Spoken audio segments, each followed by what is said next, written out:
Welcome back. Now, indeed, Nigeria must strengthen ties with global partners, especially at a time when protectionist policies and trade barriers are making business tougher for everyone. Joining me is someone who's right in the thick of it, Kenechukwu Nnamani. He is the CEO of ZShip, a cross-border logistics platform helping Nigerians to access goods from around the world. He's here to help us unpack what these recent policy shifts meant for businesses like his and what Nigeria must do to stay competitive on the global stage. Kenechukwu, welcome on the show. Thank you very much, Jay. All right. First off, what was your initial reaction to the government's ban on 25 categories of imports? I think it's typically for self-sufficiency, to be honest. It's what Nigeria did for Nigerians. It's supposed to benefit Nigerians. Essentially, it worked for us when we had that ban on rice importation. Now we've seen the high rise of rice plants and rice mills in Nigeria at the moment. So the 25 product ban is not targeted towards any country, but for the benefit of the country, Nigeria. Okay, now from ZShip's perspective, which sectors or product categories are getting hit the hardest? To be honest, it's mostly agricultural products. So you see the 25 product ban, the reason why a whole lot of countries are also looking at the possible impact on their own economy is the fact that they're not able to access Nigerian markets because of that ban. Nigeria imports a lot of meat, a whole lot of even fresh fish, frozen fish, all the way from America and some other countries down to Nigeria. So some of these impacts that we've seen on those economies are probably the reason why they're having conversations to see how this can be readdressed. Although I think this is not the reason why there's a 14% tariff to Nigeria, but mostly some form of economic policy shift for different countries with America. Okay, now, so in your opinion, now, how are these bans, well, specifically, let's talk about your own supply chain. How are these bans affecting your supply chain, shipping timelines, and customer expectations? There's no direct impact at the moment. I think this is actually one of the best times for international logistics, freight forwarding, because we've just realized that people now understand the shift in supply chain is going towards Africa, and a whole lot of countries are looking at Africa for alternatives. So before now, we would see a lot of people say, we want to move shipments all the way from America to Nigeria or from Nigeria to America, but people are beginning to opt for other locations like within Africa or even to Asia. We've also seen our demand for shipping from Nigeria to the US go up. We've seen our demand for shipping from Nigeria to Canada also go up. And I think this is a wonderful time for anybody in supply chain business and logistics. So there's no negative impact at the moment. All I can see is Africa becoming a hub for transits. Okay, so in your opinion, is this a long-term play for industrial growth or more of a short-term fix for economic pressures? So I think this is a wake-up call for Africans and for Nigeria as a whole, because this is the right time for us to diversify and also look for non-oil products to move out of Nigeria. We've highly depended on exporting oil from Nigeria. All right, now, the United States says these bans limit access to Nigeria's market. Are we damaging key trade relationships here?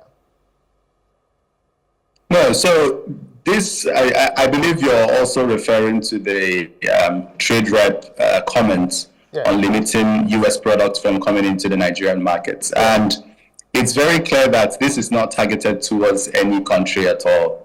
Nigeria did this solely for Nigeria and just for us to boost our own self-sufficiency and also protect our reserves. So I think essentially Nigeria is also very, very much interested in making sure that we have healthy products in the country. There's a whole lot of GMO products coming into the country. And you know, Nigeria is pretty organic so far. We don't have a lot of GMO products in the market. And most of these GMO products come in when we open up our doors for importation of those products into Nigeria. So, but I think the most important thing at the moment is the fact that we're boosting our own reserves to have these products be self-sufficient and also look at ways we can grow our numbers, then start moving those products out of Nigeria to other countries. Okay, let's look at the flip side now. How serious, I know we've talked about trade barrier sometime not too long ago, but then how serious is the 14% United States tariff on Nigerian export? Could it affect our overall trade position?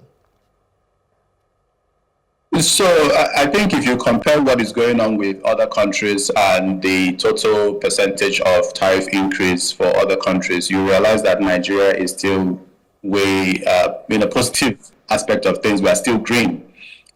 We can essentially still compete with other countries in moving our products. And this is a very good period for Nigeria to look at diversifying and also solving supply chain problems that a whole lot of companies have at the moment.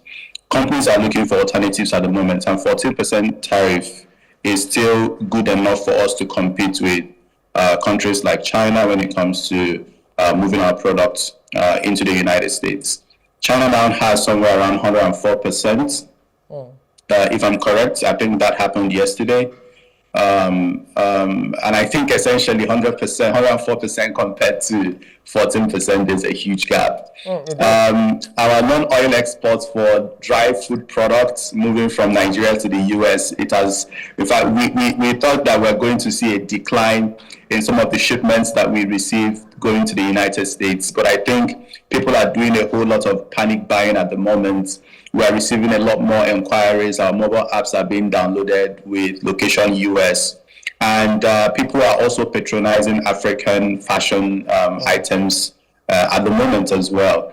Products like palm oil coming from Nigeria, there's a huge demand and the surge is going up because before now we would see people who are trying to move these shipments in piecemeals, in small quantities, like 10 or 20 kg per shipper, but now we're seeing one shipper, 120 kg weight of palm oil all the way to the US. And for us, it's exciting because now people can understand our role in supply chain. But at the same time, I think the panic buying might trigger some negative, signal where people are going to be like, okay, should we increase the tariff more?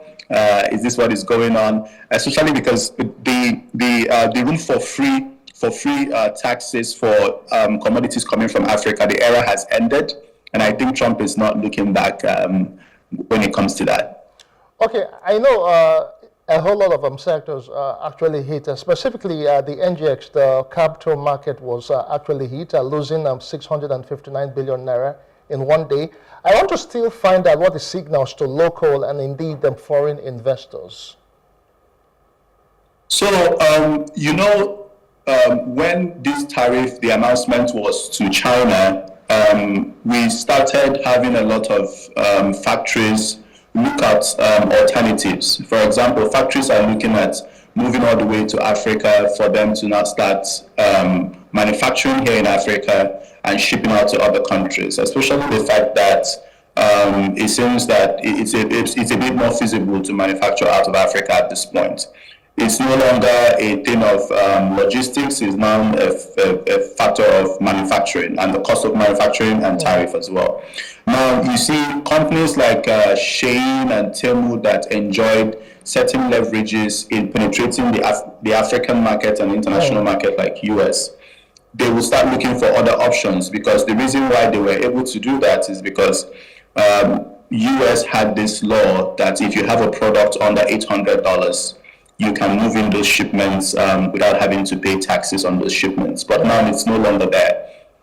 So this is a good time for Nigerians, the Minister of Trade, to start creating more diplomatic relationships.